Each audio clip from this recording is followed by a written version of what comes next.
मैं नादान उससे इतना प्यार कर बैठी थी कि मैं उसकी हर बात मान लेती थी। यहाँ तक कि उसके कहने पर मैं उससे अपने जिस्म की तस्वीरें भी शेयर कर चुकी थी।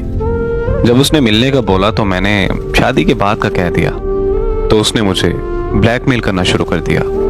मैंने उसे खुदा का वास्ता भी दिया, लेकिन वो नहीं माना और इसी तरह मजबूरन मुझे उससे मिलना पड़ा, क्योंकि मैं ये बिल्कुल नहीं चाहती थी कि मेरी वजह से मेरे घर वालों की इज़्ज़त ख़राब हो। पर उसने मुझे एक बार फिर से दोबारा ब्लैकमेल करना शुरू कर दिया कि तुम मेरे एक दोस्त से भी मिलो। ये सुनकर मेरे पैरों तले ज़मीन निकल गई। मेरा दिमाग मुकम्मल तौर पर सुन हो चुका था कि आखिर मैं करूं तो करूं क्या।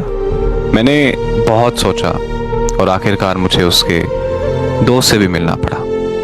फिर मुझे मुख्तलिफ रॉन्ग नंबर से मैसेज आया करते थे कि और मुझे ये कहते थे कि आपकी तस्वीरें हमारे पास हैं, और मुझे इस तरह वो भी ब्लैकमेल किया करते थे और मैं भी ब्लैकमेल होती चली गई।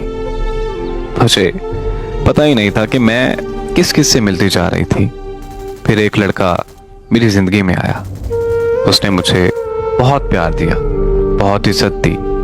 मैं बहुत खुश थी, और जब उसे मेरी तस्वीरों का पता चला तो वो भी मुझे छोड़ गया। उसके छोड़ जाने के बाद मैंने ब्लैकमेल होना बंद कर दिया। वो तस्वीरें मेरे घर तक आ गईं। मेरे घर वालों की इज्जत मिट्टी में मिल चुकी थी।